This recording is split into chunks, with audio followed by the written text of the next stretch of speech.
ये गाना उनके लिए जो अपने सपनों को पूरा करने के लिए जिद पर। ये जो हंस रही है दुनिया, नाकामियों पे ताने कस रही है दुनिया, नादानियों पे, पर मैं काम कर रहा हूँ। मेरी सारी खामियों पे कल ये मारेंगे ताली, मेरी कहानियों पे। एस्तेर फारस की रानी थी, यहाँ तक कि उसका पति राजा क्षयर्ष उसके रहस्य को नहीं जानता था। एस्तेर यहूदी थी। एस्तेर का रिश्तेदार मोर्दकै महल में कार्य करता था और उसकी देखभाल भी करता था। राजा क्षयर्ष के सलाहकार हामान ने एक बड़े इनाम को प्राप्त किया। वो बहुत घमंडी था।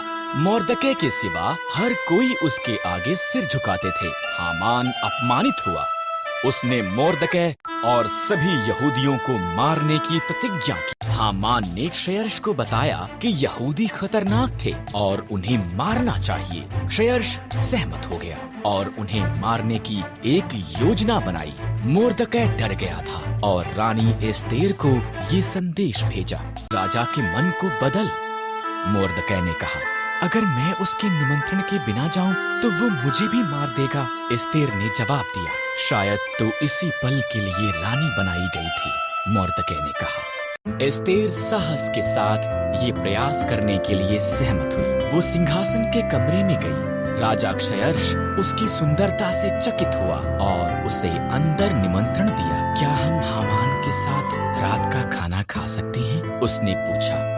हामान उसके पिछले आंगन में एक बड़े खंभे का निर्माण कर रहा था। उसने इस पर मोर्दकै को मारने की योजना बनाई थी। तब राजा का निमंत्रण आया, इसलिए हामान रात के खाने के लिए महल में गया।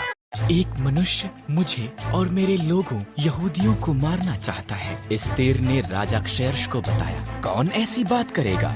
उसने पूछा। दुष्ट हामान, एस्तेर रोई। हामान, सिपाहियों, उसे मार दो। इस तरह हामान उसी खंभे पर टांग दिया गया जो उसने मोर्दकै के लिए निर्माण किया था। एस्तेर के कारण यहूदी बचाए गए थे। उन्होंने एक बड़ा त्योहार मनाया जिसका वो आज तक भी जश्न मनाते हैं।